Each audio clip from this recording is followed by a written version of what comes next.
Good morning, good evening, good afternoon, wherever you are in the world. Today, let's talk about your feelings. Let's talk about depression. Let's talk about your inner dwelling. Well, today is the first day that I woke up and I went right in the shower and got dressed. It's been 3 weeks of feelings of depression. It's been hard to get out of bed. This is information that you should share with someone. You should like it, and you should help me to build this platform because I believe in transparency. I believe in telling the truth.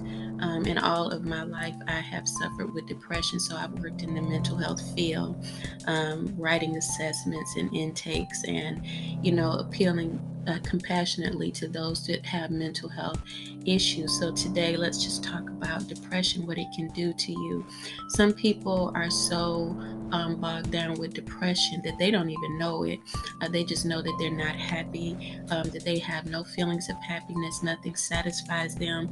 And there is ways to measure this. As I said, if you feel like you're not happy, nothing makes you happy, then you should seek some type of advisory or coaching, right? The other thing is that if you overeat or if you undereat, there's an imbalance that will show that you're not happy. You're making a satisfaction with food to give some type of appeasement when food is an indicator that you're hungry for something.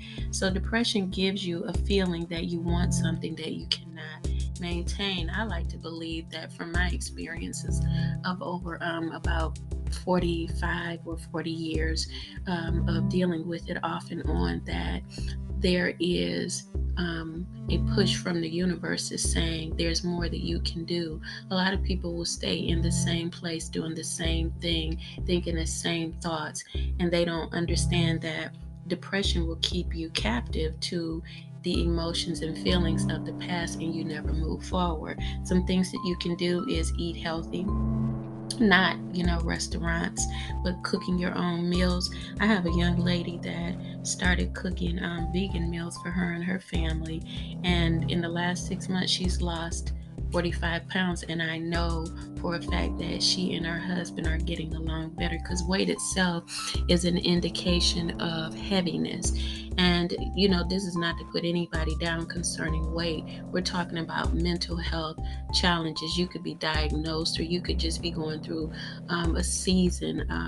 I deal with theology, psychology when I'm teaching, and astrology, and your signature and your birth chart will show depression and anxiety in certain places. Many people that have Pisces as a sun, or their sun maybe say like Saturn, sun in the 12th house, can go through psychotic episodes or depression. And so these are things that we don't know because we've been kind of driven by certain aspects of life and how to handle them.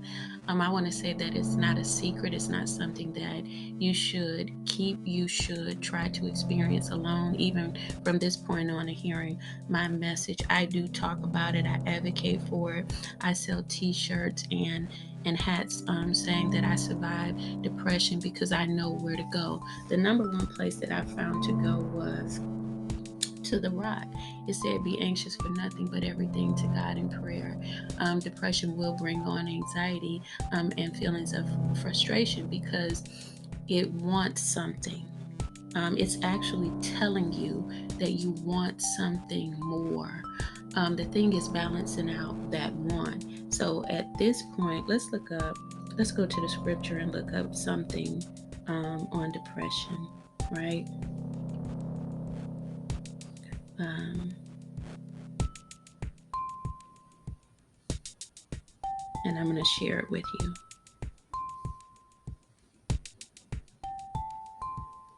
Uh,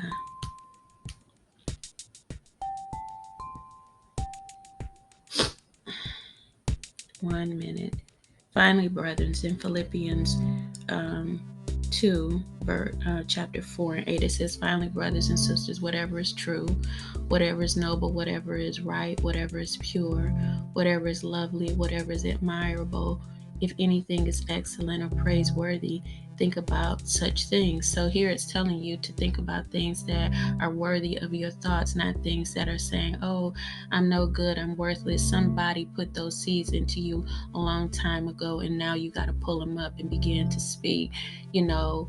Philippians 4 and 8 book is from the second book of Philippians. Finally, brethren and sisters, whatever is true, whatever is noble, whatever is right. What is right? Is it really true that you should feel unhappy every day? No, I'm happy. And that happiness vibration will kick in after we're saying something at least 3 times, the Trinity, and it will propel us to do something different. Feelings only last for a moment. And I also tell people, do not sit in the bed all morning. That's why it was important to me that when I woke up and I got up immediately, motivation was stirring in my body to go and get my day started. A lot of times people don't look at that. They'll say, oh, I'm just lazy. It's not that. You're having symptoms of something. But the symptoms end when you change them yourself, right? And prayer changes it too. So whatever is pure, whatever is lovely, then you speak those things to yourself, not the things that are painful or hurtful that you've been programmed to speak. So we have getting up in the morning, taking our bath, brushing our teeth, encouraging ourselves to do this. David was a steward over himself. He was a man that got his day started on his own. And that's what we have to look at, because we can't wait on other people to get us going. The next thing is eating a healthy, balanced meal, not overeating, because when you put too much food in the stomach, it slows down the metabolism and it makes you tired. It's not just that we get itis when we eat, it is the fact of the matter that the solar plexus has to work in order for us to think, because that's where our intuition, our wisdom, and intelligence comes from. So then you're going to walk or exercise. And I just started my group off with Outwalk on Android. I think that there is another one on iPhone called Stepper, but every step that you make is counted on your phone, so you have to keep your phone with you.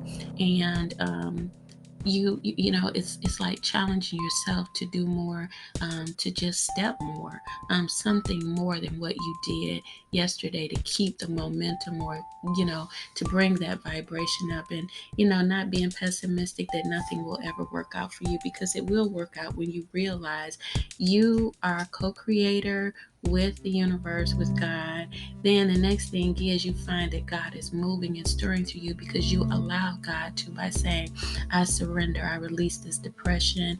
I release the ideas of being pressed down. And now I'm rising up against the winds of change. The winds of change are saying it's time for you. But now remember, there's a signature in your natal chart that says there's symptoms of depression. There's also seasonal depression. From one season to another, you can notice how you feel and how you're not feeling. All right, so you guys be blessed, and definitely share and turn somebody on to my podcast.